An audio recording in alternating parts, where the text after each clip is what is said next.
Hey up campers, back after the weekend, back on the minibus project, and it's been a bit of a short one today. I had some admin to do back at home, then I had to run around fetching stuff. I'd also had a gnarly gym session this morning, so I didn't get here until about 2 o'clock today, and it's, what time is it now? I don't know what time it is now. Lost all track of time. It's about 9 o'clock I think.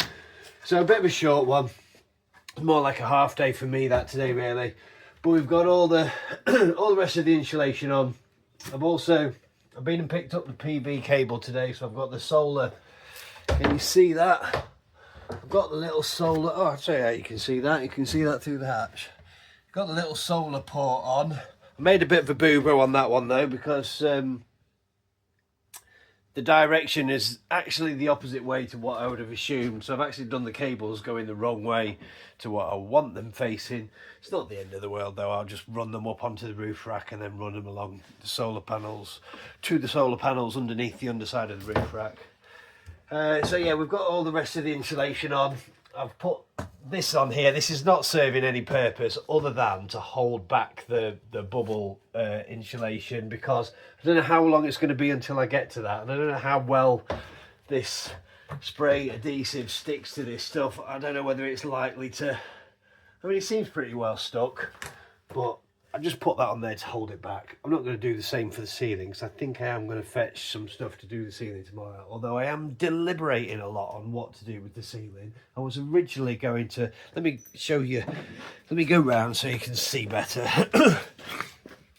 I was originally going to do the slotted slats thing that you see in so many vans, solely because it does look nice and it's trending, so it's what people are expecting, I guess. But the drawback to that is it's very time consuming to do, because you have to trim all the ply into little slats by hand, unless you're going to buy pieces of timber, lengths of thin timber, in which case it's going to be incredibly expensive. It's an expensive way to do it anyway, but also putting the ply up in one nice neat sheet by myself is going to be an absolute nightmare. It's doable, but with having to cut around the hatches and everything, real pain in the butt. And also, here's the main thing, it's already very low in here, so I won't be able to stand in this van. As you can see, I'm up on the, fully stood straight, I'm pressing on the insulation. So if I stick some 6mm ply and then the thickness of the 9mm slats, it's going to come down even more. So I'm thinking I'm just going to put some UPVC cladding on the ceiling here. It's nice and light, it's nice and easy to clean, and obviously since this is going to be a hire camper, I need to be able to clean this thoroughly in between every hire. So that needs to be, obviously I know this from the Airbnb thing, that needs to be as easy to do as possible.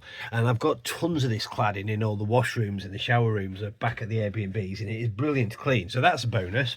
It will also be super easy for me to put up on my own, and it's cheap and cost effective and really, really light. And I am really trying to be conscious of the weight of this build, because my last van will have been pushing, we never got weighed, we never got stopped, and we never had any accidents. The brakes were always fine in it and everything, but I'm not sure whether we were over the limit in my last van, and I am not making that mistake with this van, because I do want my renters to be able to go on trips up to the Alps just like we do. And yeah, our old van was really struggling sometimes, fully loaded up with 3 of us, 3 dogs, all our gear, climbing gear, bikes and everything, full tank of petrol, full tank of water. Some of those alpine roads were a long, slow haul. So I'm trying to keep this build as light as I can feasibly do it. So whilst there is a few sacrifices, I think, on aesthetics, or the other thing as well, because the ceiling is already low and I am going black on the interior of this van, black buffalo board, black rubber hardware and flooring, we'll have some different details on the doors. I think we'll go with a lacquered wood grain on the doors. it's going to be very dark. So if I do a ceiling that's going to also be dark, it's going to bring this down. And literally, as soon as I put the insulation on, instantly, visually, it felt smaller. So I'm thinking the nice white shiny UPVC cladding is going to make it nice and airy and potentially make it appear taller than it is. Because I do think that, I actually think in terms of rental, the fact that anyone over 6 foot is not going to be able to stand in this, even though I've gone through all the lengths of making sure that someone over 6 foot can sleep in it, I think that's going to be a limiting factor for potential renters. So yes, I really want to keep that that ceiling as high as possible, and I do think that using some lightweight cladding is going to be a good idea for that. But I am open to suggestions. I don't think the slatted, the other suggestion of course is acoustic boards, and that could be nice and easy for me to fit by myself. I just know that they are incredibly expensive, although I just seen an advert pop up on my Facebook today which seemed too good to be true, and usually when things seem too good to be true they are. But they were claiming to do I think it was 8 foot by 2 foot acoustic boards for 22 quid. Now, does that seem right to any of you? Seems way too cheap, because from what I've seen they're about 80 quid a board, and that makes doing a ceiling like this about 450 quid.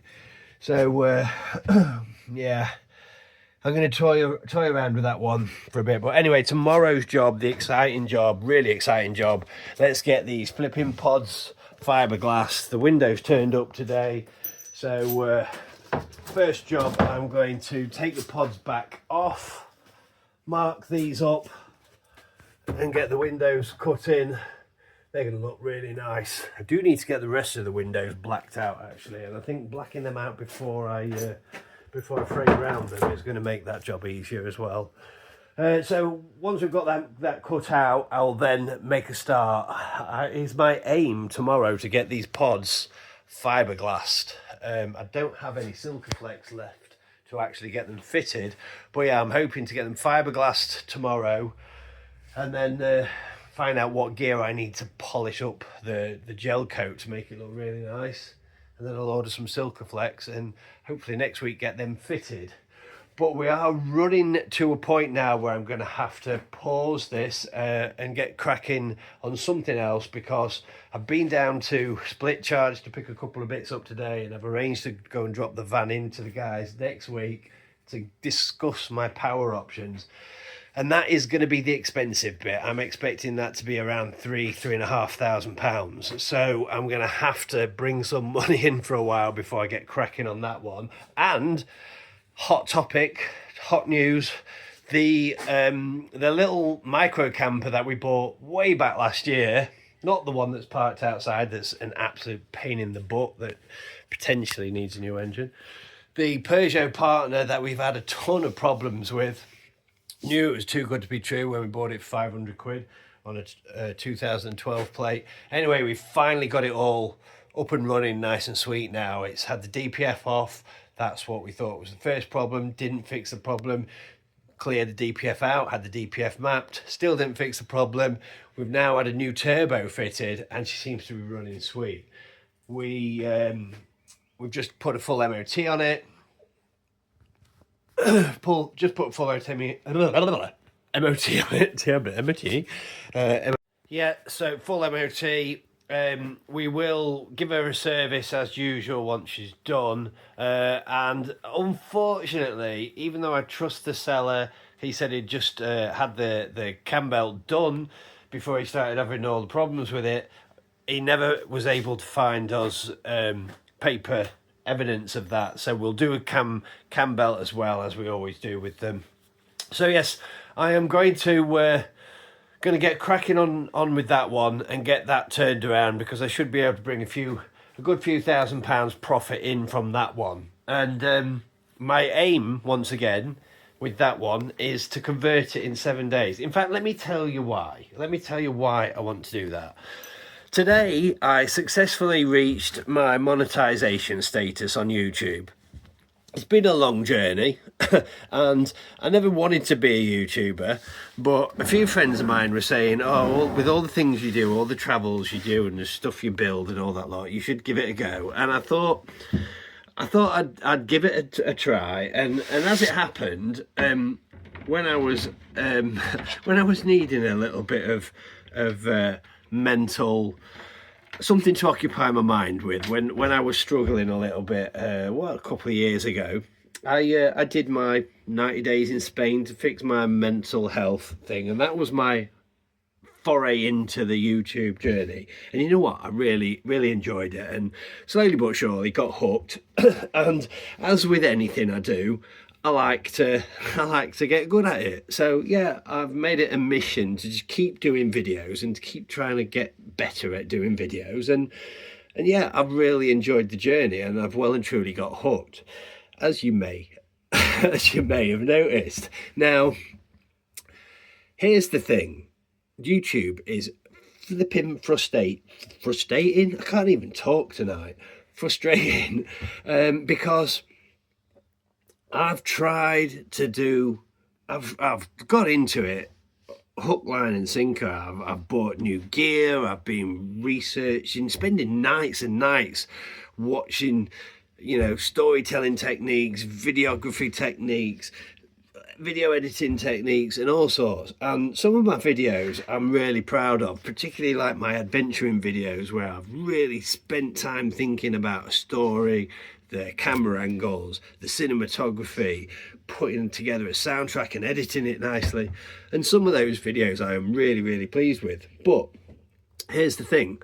90% of my watch hours come from the one video that's gone viral, and that is the first micro camper that I converted commercially, the little Bolingo that I did in 7 days, a quick turnaround, and thought I'd just quickly chuck all the time-lapse footage together to make a video. The least effort of any of my videos, and that's the one that went viral. 90% of my watch hours have come from that, and I cannot understand why. I've come to the conclusion it's just a right place, right time thing, but I can't help but think that maybe it's the fact that the title was built in 7 days, sold in 24 hours, which was genuine. So I thought, right, let's try and replicate that. Let's genuinely try and build another one in 7 days. That's not including all the faffing around we've had. I mean, I've still got to respray the back end of it from where we've welded in that back corner and got to respray the other back door, but I digress. Not including that, just the conversion. Let's do it in 7 days again, and hey, who knows, maybe we'll have the same success and sell that in 24 hours, which would be absolutely stonking. But maybe that's the code, maybe that's the secret, maybe that is my niche. Let's see if I can, yeah, who knows. I'm going to do it anyway and film it, of course, and see if we do have the same success. And yes, that's going to bring some money in to fund the next stage of this build. So yeah, realistically speaking, after tomorrow, that's it. No, not after tomorrow, after Friday afternoon, that'll be it on this, because then I'm going away for the weekend. I've got a night out planned for Sunday. Yay! Bit of raving, bit of something fun, and then we're going to take both of the Thunder buses out and actually do some adventuring, because I've got so caught up with all these blooming projects and everything recently that, yeah, I've not done a whole lot of adventuring. I've been out twice this year so far. That is embarrassing. So yeah, we're going to take both the Thunder buses out somewhere and get some adventure content for a change. Yay! So you can look forward to that one, and you can also look forward to seeing these flipping side pods done, because I can't wait to show you all that. And yeah, maybe if you're really inclined, you'll like the sold in however long, converted in 7 days for the next micro camper too. All right, how long have I just been talking? Oh god, it's 10 o'clock. Right, yeah, so I better get home. They're going to be wondering where I am. All right, night campers.